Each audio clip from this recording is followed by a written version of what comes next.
sababu ya muda huu tunaopenda kulisoma neno lako. Roho yako Mtakatifu atuongoze kubidisha kuyafahamu yaliyo mapenzi yako, kutuongoza katika njia za haki. Hilo ombi letu na kusudi letu kwa imani kupitia Kristo ambao kwetu ni Bwana na hata pia mkombozi.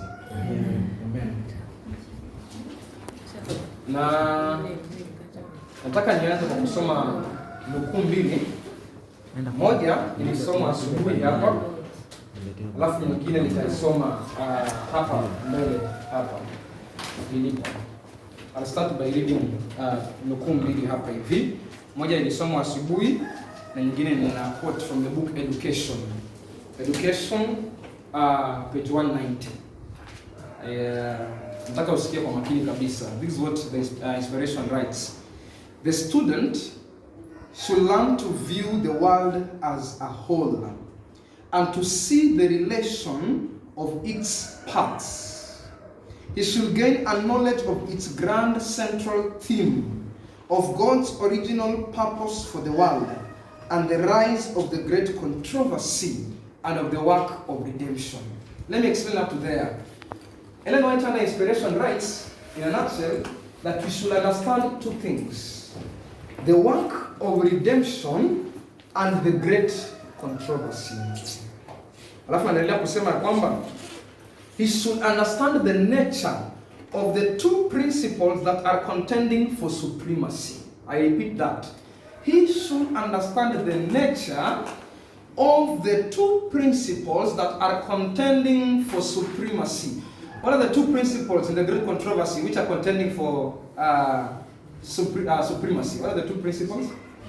Light and darkness, truth and error, such things. The two principles, we should understand they are operating tacts, rather. Alafu anasema, and should learn to trace their working through the records of history and prophecy. That is very powerful. That in the great controversy, as you master the acts of the two warring parties, learn to trace their principles, working principles, through two things: prophecy and what? History. Now you remember why Paul writes 1 Corinthians chapter 10, verses 1 up to 13. You understand why he writes, and especially verses 6 anasema, these things were written for our examples. Verse 12 pia anarejelea the same thing, of course with a different word which is closer to the other. These things were written for our examples. Alafu anasema kwamba we should understand the nature of the two principles that are contending for supremacy, and should learn to trace their working through the records of history and prophecy to the great consummation. Now listen, he should see how this controversy enters into every phase of human experience.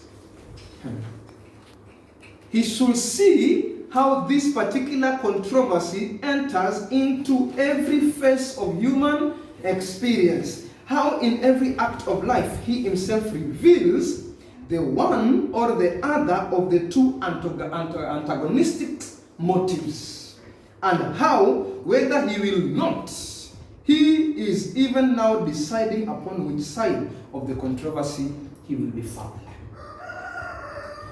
For 6,000 years we have been in the great controversy, and we've been waging a war which we learned yesterday during Vespers, that is not against principalities or power. Not against flesh or blood, but against principalities and power, against spiritual wickedness in high places. That is the war we are contending. And inspiration tells us we should study the working principles of the two. Then number two, as we study them, let us know that by our daily actions, we are choosing either side of the controversy, that we do what? We belong. Now, after reading that, I'll share with us that quotation that was read in the morning once again. It caught my attention, and it will really be important for our study this particular afternoon. It was read from Christ in Heavenly Sanctuary, but I'm going to read from the book Great Controversy. It still shares the same. Just a moment. It will form a very good basis for our study this particular Sabbath.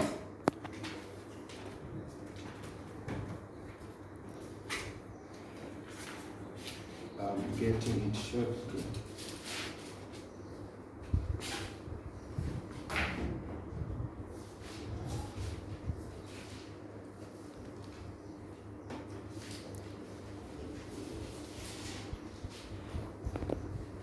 it want to disappear now when I really need it. Just a moment. See the topic, facing life records. Facing life records. 1308. That is not the page, don't write that. I'm giving you the page. I got it now.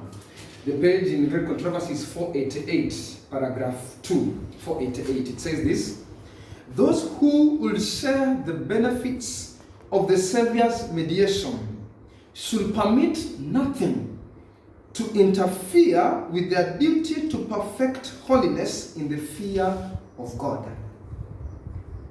Should permit how many things? Nothing. Nothing to interfere with their duty to perfect holiness in the fear of God. She says, the precious hours, instead of being given to pleasure, one, to display or to gain seeking, should be devoted to earnest prayerfully of the word of truth. That is powerful.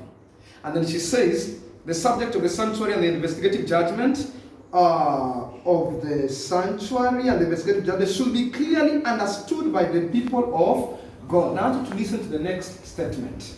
This is important. All need a knowledge for themselves of the position and work of the great high priest.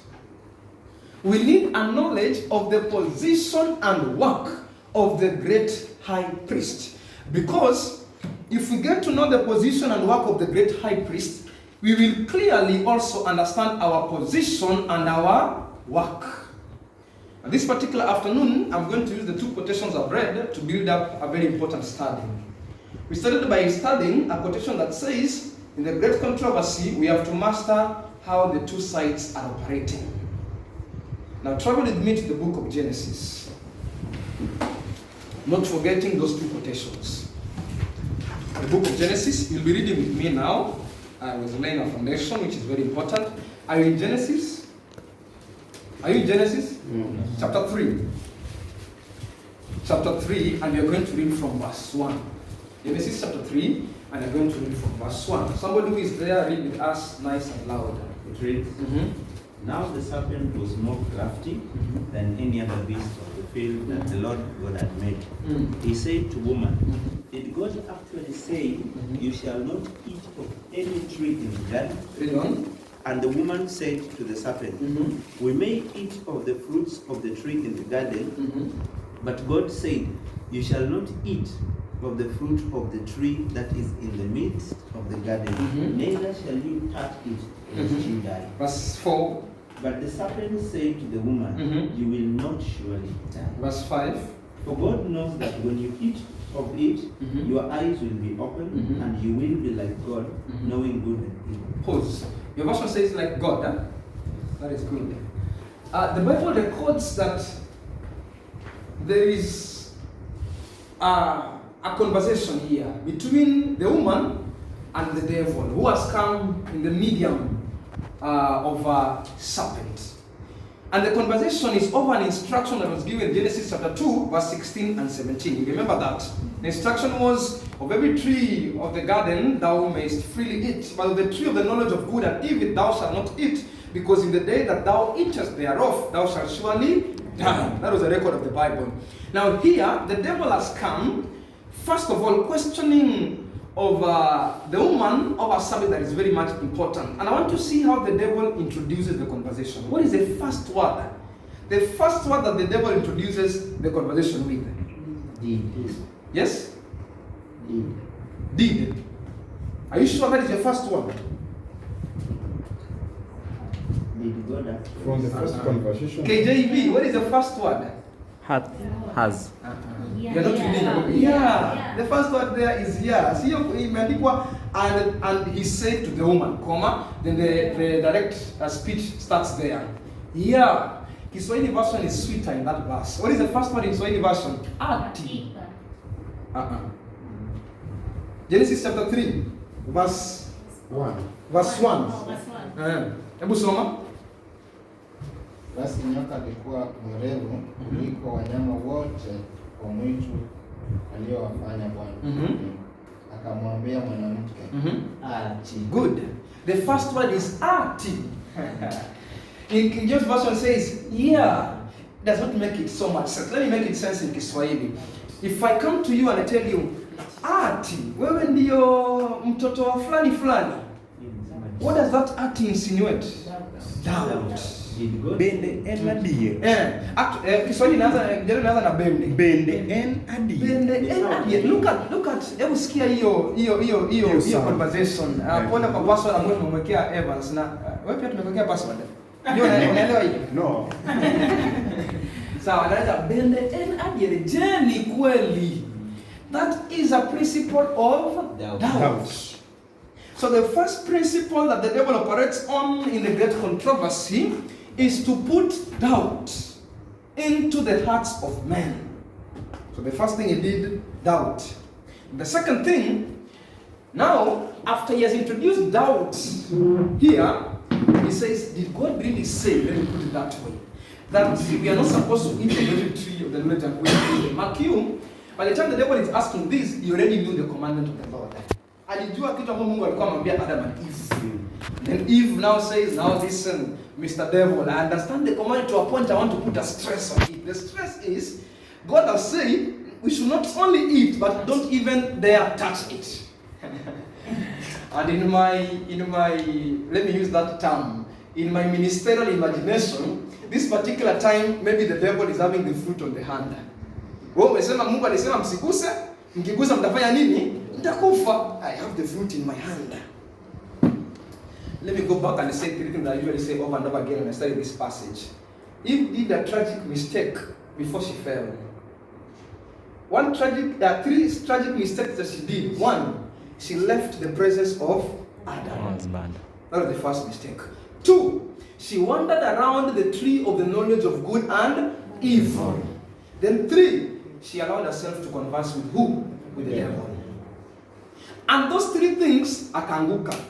Do you know that the three things we do before we fall? One, we leave the presence of God. Two, we start going around areas of temptations.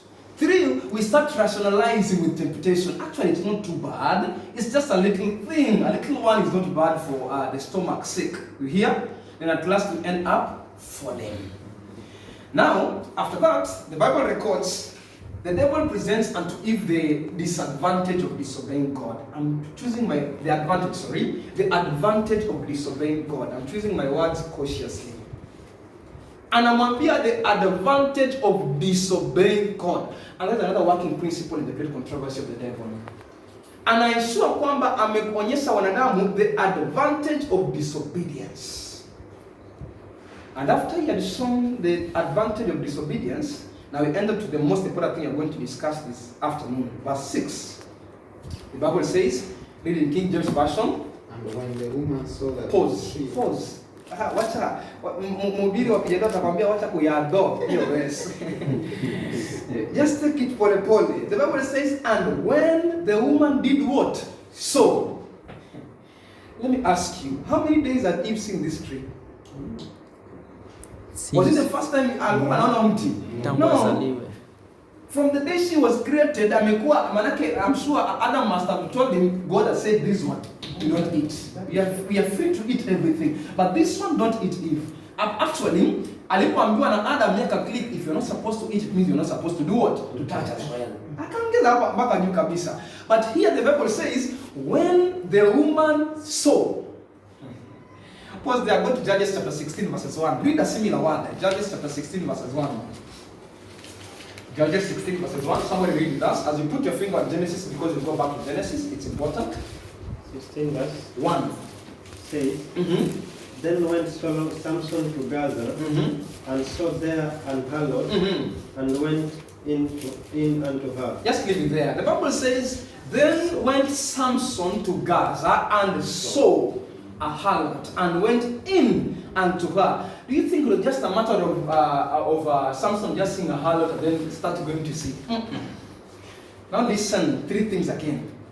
That word saw, this is what it brings out. One, there was an outward attraction of the object. Follow me closely. there was an outward attraction of the object. That particular fruit attracted the eyes of Eve. 2, there was an inward commotion of the mind now. After she was attracted to the tree, then the mind ikaanza kufanya nini? Kuwa na controversies. You know, amekuwa attracted to this fruit that is dazzling. Then asema anaanza kurationalize. Okay, so we will not die. Okay, so God was just trying to hide something from us. Then number 3, there was an uttermost end of falling now. So that so means there was the mind involved. So the Bible says the woman saw, ali-involve nini? Akili yake, the mind. So at last there was falling into the sin. And the Bible says, what did she see now? Now continue reading. And the woman saw. And the woman saw that the tree was good for food. For food. And that it was pleasant to the eyes. Read on. And a tree to be desired to make one wise. Just leave it there. The woman saw again some important 3 things that attracted her. 1, that the tree was what? Good for food.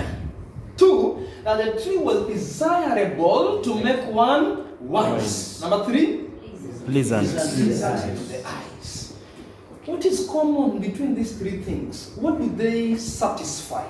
Is it the physical or the spiritual? Physical. The flesh. The woman, sajini mtoto manaka anakaa Umetuma na nani? Barbara. Anataka mpe Ochieng Biblia. Ochieng ni Alphonse peke yake hapa ndani ya nyumba nadhani. Haya, weka tu hapo kwa Achia. Anataka hiyo yake? Haya, mpatie yake. No. It's okay, thank you. Niachie msichie. Thank you. What is that saying? The 3 things that attracted Eve to at last fall ni kwamba his flesh was done what? Satisfied. I hope you are coming with me closely. And so far you see, you've spent all the time, you've just been analyzing some 6 verses. The Bible says here that she saw the fruit was pleasant to the eyes, good for food, desired to make one wise. Then the next line says there, read now, finish the verse. She took off She the took fruit of the fruit thereof and did eat. And gave also unto her husband with her, and he did eat. Thank you so much. Now look at that. After aliona kwamba this fruit will satisfy her carnal desires, akasema, what I'll do, I'll eat it. You've convinced me, the devil.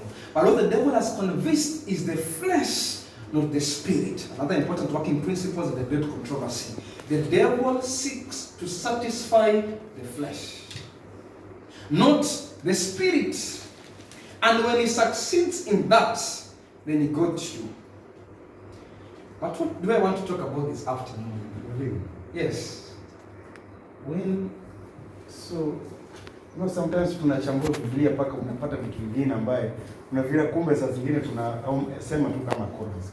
So with me, from now one by one, the devil didn't pick the fruit. Adam picked, Eve picked the fruit herself. The Bible is silent on that.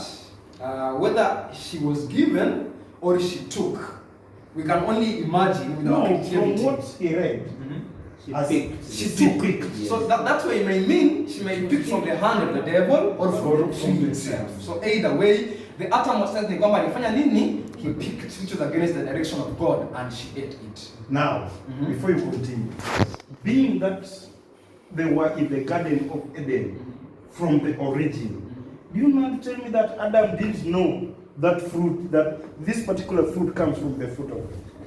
I see Belinda is prepared to answer that. Umeleka pause ile pause hapo anajua ukienda kutaka kuzungumza. So now speak.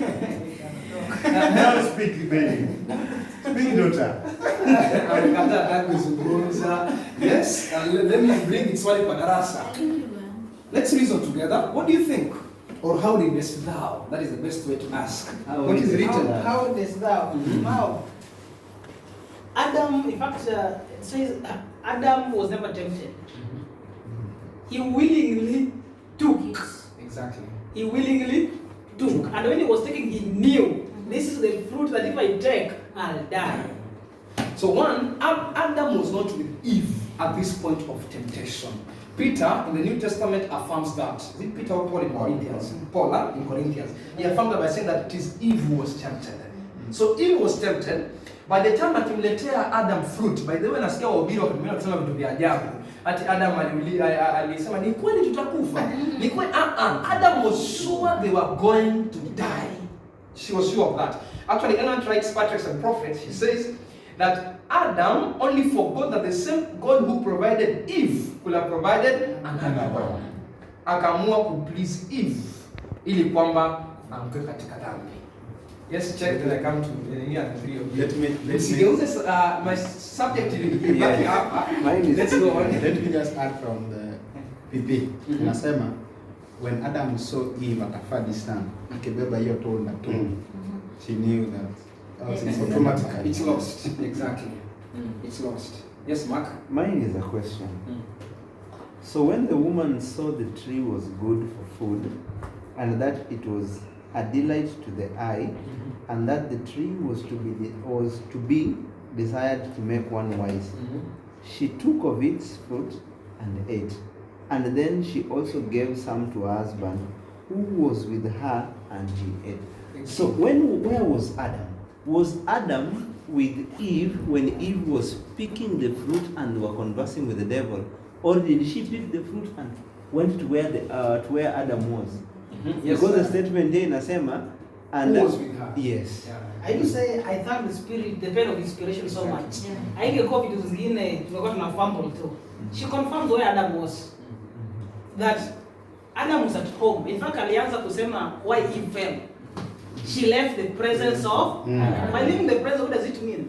Adam, they were different places. Yeah. In fact, that's why amesema kuwa when Adam saw her coming.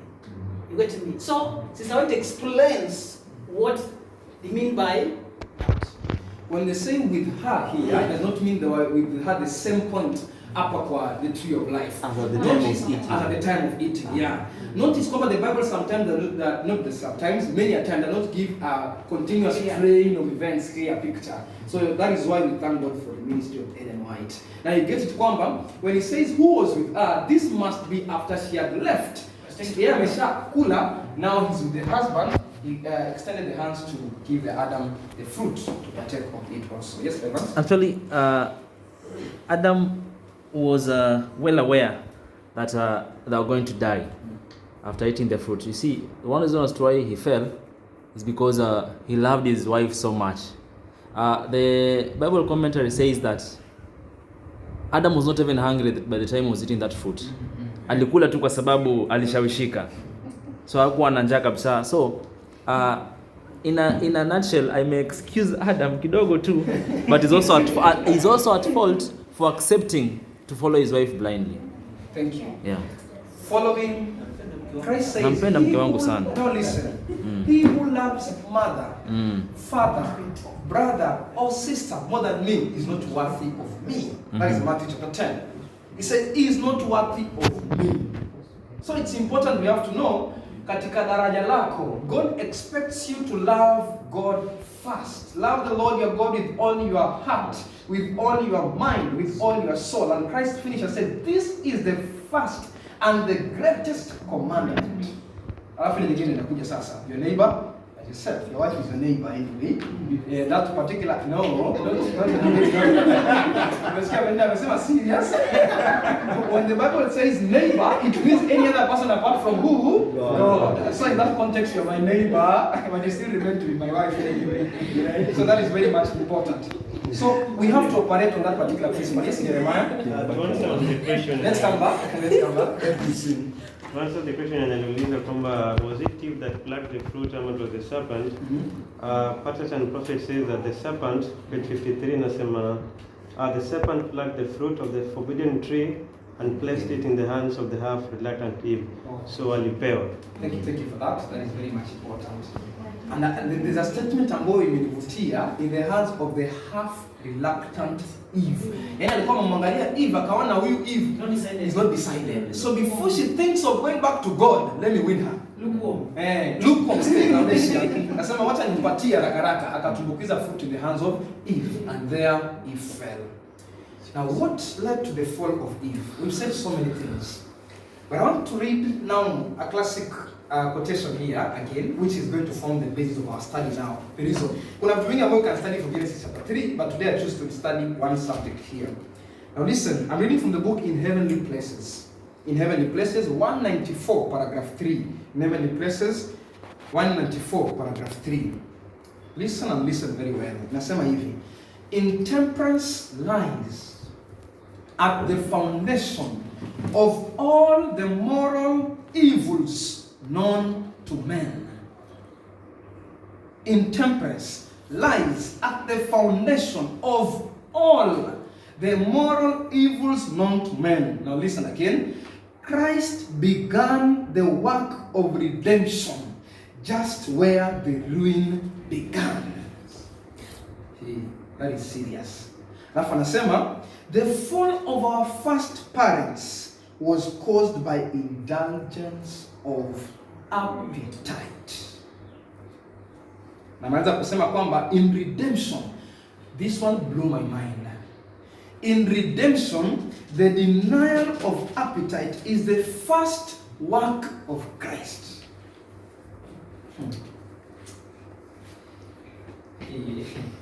The first work that Christ does in redemption is the denial of what? Appetite. I'm going to read some quotation, but I only want to support what Ellen White writes with the Bible. I want to support that quotation in the Bible. Go to the book of Matthew chapter 4. Let's read. In the morning we read Luke. Let's start reading from Matthew. Let's see the record of Matthew. Are you in Matthew chapter 4? Now read from verse 3.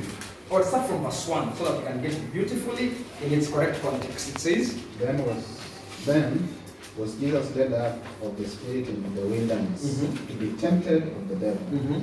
And when he had fasted 40 days and 40 nights, he was afterward and hungry. And when the tempter came to him, he said, If thou be the Son of God, command that these stones be made bread. Pause. Just pause there. Hold just complete actually, so that I make the explanations. Kabisa, verse 4, but he answered. Verse 4. But he answered and said, It is written, Man shall not live by bread alone, but by every word that proceeded out of the mouth of God. Thank you. Now let me reread that statement again. It says, Christ began the work of redemption just where the ruin began. Where did the ruin begin? The fall of our first parents was caused by the indulgence of appetite. So hapo ndipo Yesu alipoanza the indulgence of appetite. Let me give you a picture of the desert experience from the Desire of Ages. This is what Ellen White writes. When Christ was in the wilderness, actually it's clear in the Bible, the devil does not come in the beginning of the 40 days. He comes at the end of the 40 days. What was characterized with 40 days? It was without food and without water. I want you to see the picture of the scenario of Christ, and then you compare if Eve had a reason to fall. 2, the devil, when he comes to Jesus Christ, he looks at the desert stones. Ellen White says they were in the shapes of the loaves of bread. In the shape of the loaves of bread, he looks at them. And actually, the Bible says, listen to the words of the devil. And that is true, I agree with Ellen White Kabisa. And when the tempter came, he said, If thou be Son of God, command that these stones, it's as if he's doing what? Pointing. He was not just only speaking, command stones to be bread. Command these stones to be bread. So Christ has a picture of a stone that looks like a bread. He is 40 days, 40 nights hungry. Number 3, he has the power to turn these stones into bread. Or is that an error? Did Christ have power to turn the stones into bread? Yes. Remember, he was 100% God on earth as well as 100% man. He had the power. And he says, if you are the Son of God, turn it. Another thing Ellen White says, the devil did not appear there as a scary object. He came as an angel, arrayed from heaven, who has come to minister to Jesus Christ. There's a part in Inspiration that says, the devil is very happy when you draw him with horns and scare him. He's very happy because that is not how he looks like. And I know what I kumtambua when you draw him that way. The devil lost his place in heaven. He came down with all his handsomeness, which he had in heaven. Alikuja nayo. So to avoid hata kwa tuwetu kwa tourist tena mtu amboka na mapembe na amevaa black. The last series of there was some new in KTN. Who went on Jesus? Did you see the presentation that they were giving at the devil? Some person ambaye amejiblitu some akipaka waja ya black, amevaa tena koti ya black juu yake. So it's very scary. He's very happy when he presented that way. Now look at the scenario ambayo Yesu alikuwa nayo na bado anasema it is written. Man shall not live by bread alone, but by every word that proceeds from the mouth of God. He denied appetite. And because Christ won the first temptation, he was victorious throughout his life. And that is why he said that intemperance lies at the foundation of all the moral evils known to men. Let me read again the book Christian Temperance and Bible Hygiene, CTBH, 154 paragraph 2. Christian Temperance and Bible Hygiene, 154 paragraph 2. She says this again: the controlling power of appetite will prove the ruins of thousands who, if they had conquered on this point, would have the moral power to gain victory over every other temptation. Anasema kwamba, but those who are slaves to appetite will fail of performing Christian character. Remember the quotation ambayo nimeanza nayo ya great controversy. Don't forget it. That we are living in solemn times when Christ is in the most holy place. Nothing should rob us the opportunity of perfecting Christian character. Na kitu kimoja ambacho kinaturob opportunity ya perfect Christian character is the failure to deny the appetite. I can talk of appetite in two different angles, but I choose to use one because that is my part of study this afternoon. Though, tazungumzia hiyo moja briefly alafu nitoke. The book of Matthew chapter 5 verse 6, Jesus Christ writes this. Acha nizungumzie hiyo briefly tu alafu nitoke. Matthew chapter 5 verse 6 inasema nini? Blessed are they which do hunger and thirst after righteousness, for they shall be filled. Thank you. Blessed are they who hunger and thirst after righteousness, for they shall be done what? Filled. If I read that verse in Robinson Revised Version, I will say, blessed are they who have appetite for righteousness, for they shall be filled. Appetite yako ni ya nini? What attracts you more? Is it things that are building you in building a righteousness, or are things that are building you towards the evilness? Kama unakuwa attracted kwa vitu ambavyo viko opposite, then you know you are indulging in a wrong appetite. Leave about nyingine ambayo tunaenda kuzungumzia, but this one first. Do not allow yourself in this, as now as Christ in the most holy place, not allow yourself to be a slave of anything that does not build you spiritually. I repeat again. Don't allow yourself to be a slave of anything that does not uplift you spiritually, because you will not perfect Christian character. Now let me come back to a subject of discussion. The Lord, in His wisdom, allowed us to be given 8 beautiful laws of health. They are not inventions of Ellen White. They are biblically instituted. And I say, at the foundations of the 8 laws of health is temperance. I know you have trust in God. But the foundations of the 8 principles of health is temperance. When you are good on temperance, you are good on everything. The other time we define temperance here, unakumbuka? Temperance nisema kama ni nini? Doing away. Yes. You need a very good translation. Now define it. Of course, I know translation is one way of defining it. What is temperance? Yes, I'm saying, like in terms of food, for example, yeah. just eating what is enough, or what you need. Exactly. What about outside food? What is temperance? Doing away with the ungodly things. Okay. You've forgotten too quickly. I use another term, but I mean, put in other things you can put temperance with the self-control in a way. So what is it? Using Yes. what? It is doing away with the ungodly things and using the godly things in a limited, moderate ways. Okay. I remember tulisoma some texts in Proverbs. Verses 3. Mmoja alikuwa anasema eat honey. Honey is good. Proverbs 23 verse 25 verse 16. Who confirm that? I don't know why that verse keeps going away anytime I want to use it. I gave 3 verses. Are you in Proverbs? Yes.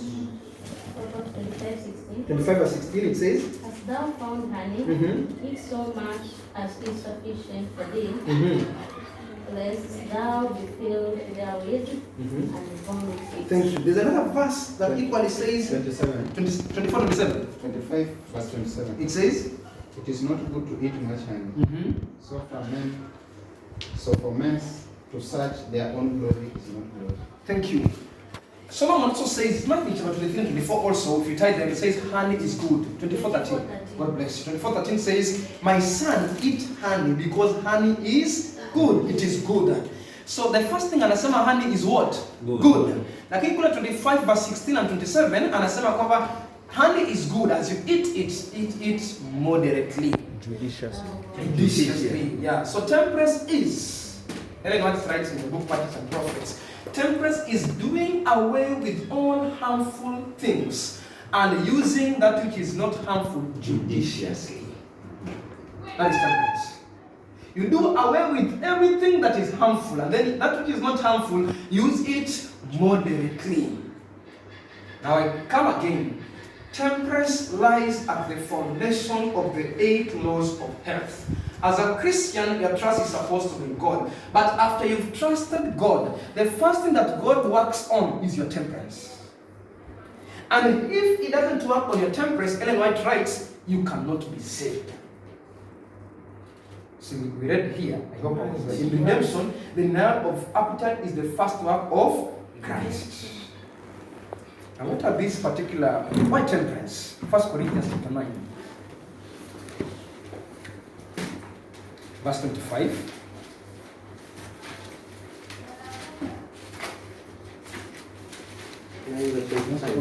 First Corinthians chapter 9, verse 25.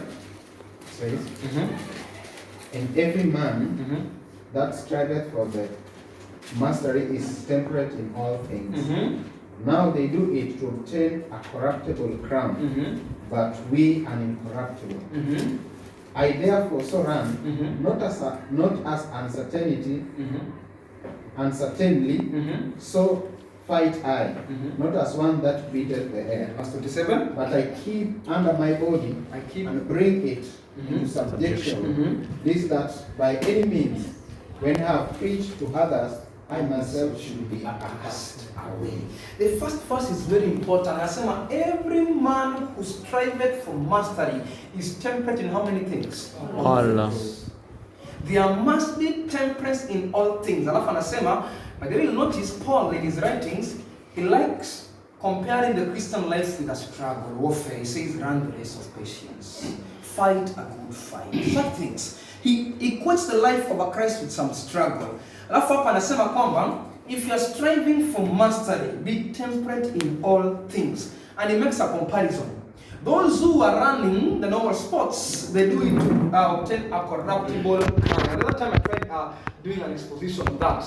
The crown that they used to be given during the Greeks competition was a laurel crown. A laurel is a plant-based thing. Ni crown imetengenezwa na maua hivi ya majani wanaweka kwa kichwa. Hiyo ni tunamwona anapatiwa. Na a palm tree branch. Palm tree ni nini kwa Kiswahili? Is it mtende? Mtende. Mtende. Anapatiwa ile tawi la mtende. So he goes out so that he's the winner. How many days does it take for the crown to wither? A day. The palm tree, a day, and it is gone. So Paul is saying, if them are looking for something that is corruptible, and they do such practice, they deny themselves what they do, what about we, who are looking for a crown which is not corruptible? We have to be temperate in all things. Any interjection or question up at that point?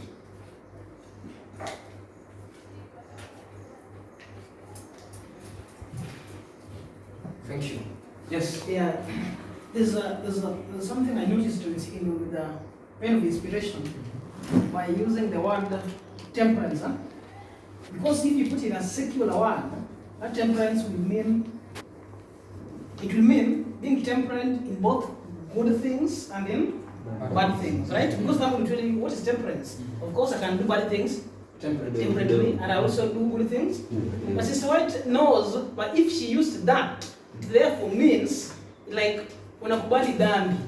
That's why she says you do away with all bad things, and then you be temperate in the good what? In the good things. I have a question. How many good things can you be temperate on? Thank you.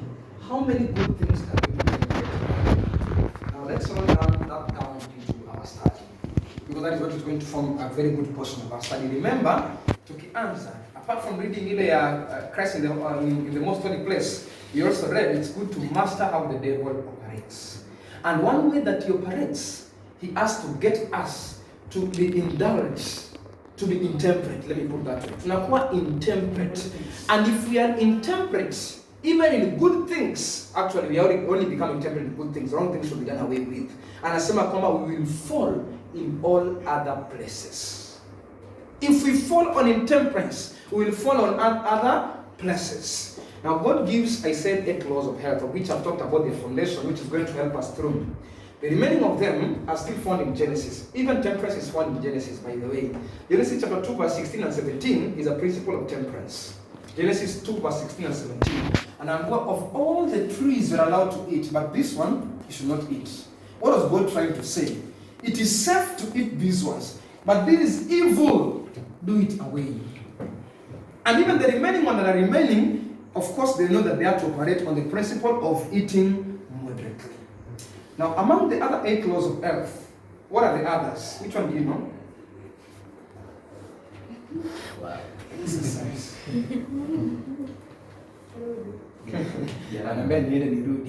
Emma, which one do you know?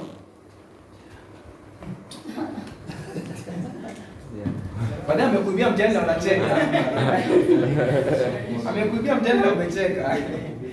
Yes, Alphonse. Yaramba. Exercise. Exercise is one of the laws of health. Do exercise. What is another law of health, you know? Rest. Rest. Thank you. What is another law of health, you know? Sunlight. What is another health, law of health, you know? Nutrition. Water. Nutrition. Nutrition. Air. Rest. They usually say it's having an acronym called New Start. New Start. N for nutrition. E, exercise. E for exercise. W for water. S for sunlight.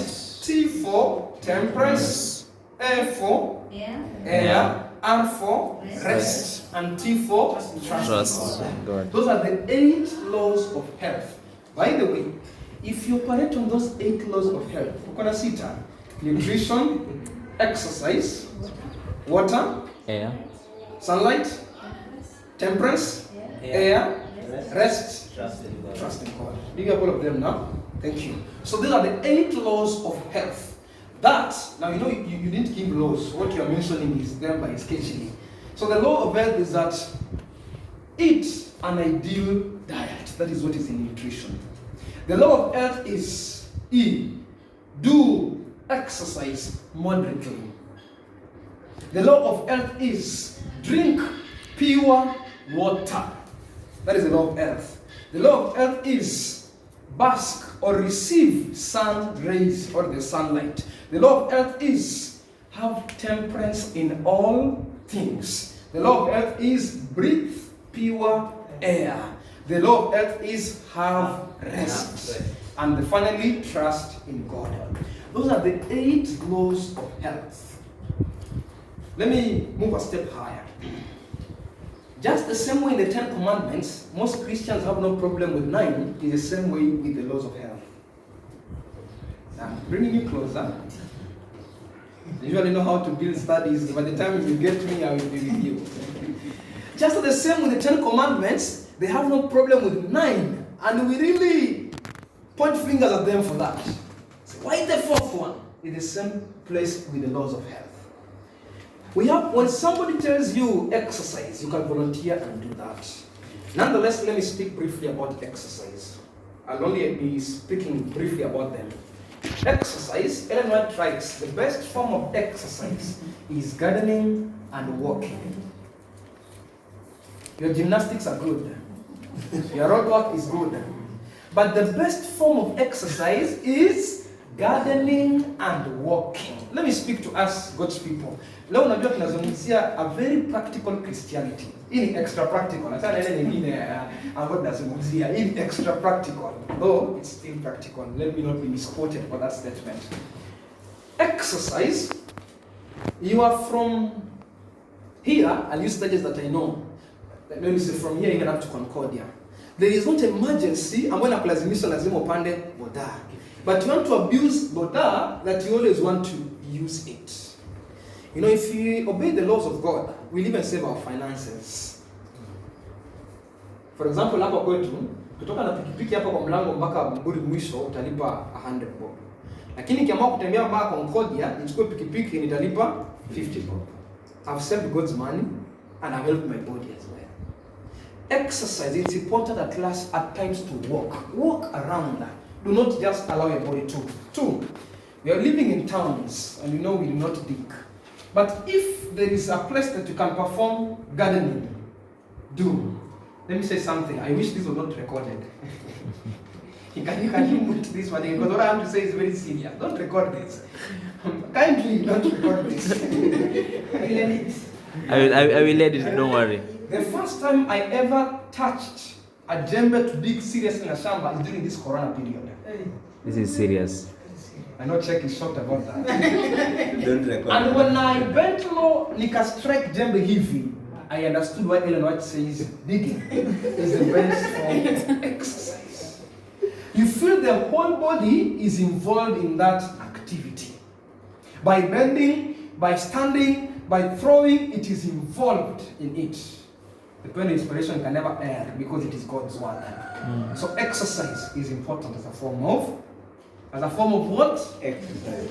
As a law of health, rather. That is important. 2, let me speak about another law of health, and that is too briefly. I'll go to the one which you have a problem with as a conclusion. The other law of health says after exercise is water.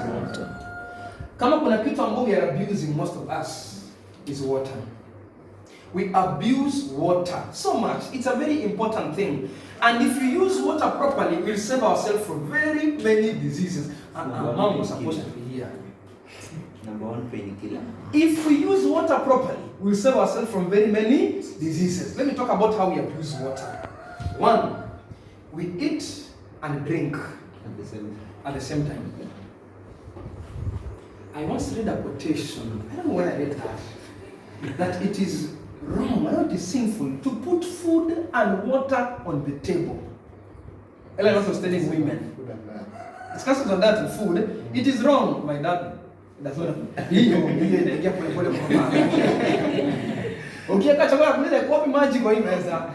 Ellen White says it is wrong to put food and water on the table at the same time. Because, of course, when mtu akiwa choked, it's because you don't do temperance. That's why you're choked to eat. If you eat properly, pole bila speed, there is not an accident of doing what? Of getting choked. I said another way of abusing water, gari.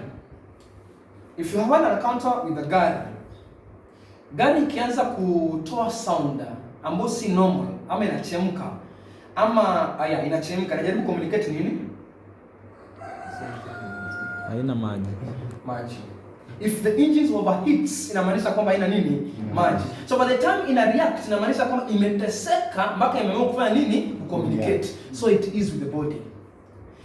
Ukingojea unahisi kiu na kunywa maji, ujue umeumiza mwili tayari. Ndio maana you do the next abuse. You know the next abuse you do? You take maji mpaka umalize glasi mzima. Si hivyo ndio unafanya, unachukua hivi pa. And that is why you drink water that way, you'll go to the toilet too much. Let me tell you the science behind that. Ukichukua maji, unajua sponge. Ukichukua maji alafu kwa glass hivi, nimwage hivi mara moja hivi ya sponge. Inaenda kwa absorb kwa sponge ni nyingi kidogo sana. Nyingine yote inaenda wapi? Nje. Na nikimwaga hivi pole kwa sponge, pole inakuwa absorbed. That's what happened even with our bodies. Eat your water. Pole. Just take sips. And sips, that is why it's good for us to be walking around with bottles of water. Maybe you've been walking because it is fashionable, and by then some side it is fashionable. Manake kuna chupa zingine na ukitembea ndani kati kama fashionable. Unless you want to Sufuria. Hiyo unajua isipeli ile abeenda kule nyuma sasa za urembo zile. A serious water bottle should be able to hold at least 1.5 liters of water that can help you through. At least ile ndani inakaa serious kidogo. So it's good to walk around with bottles of water. It will help you. Ili kwamba unakunywa maji kidogo. Na baadaye ukinywa maji hivyo utapata ukienda chooni. Yeah, you want to go to the toilet. 2, the best water to drink is warm water. That is the best. The ideal. Sijasema hot. The worst water to drink is cold and hot. Worse. Unasikia kiu Mombasa kuna joto, fridge na kunywa maji. Worst, hatari sana, inachoma. So unaona donge hapa kifungua freezer inatoka moshi.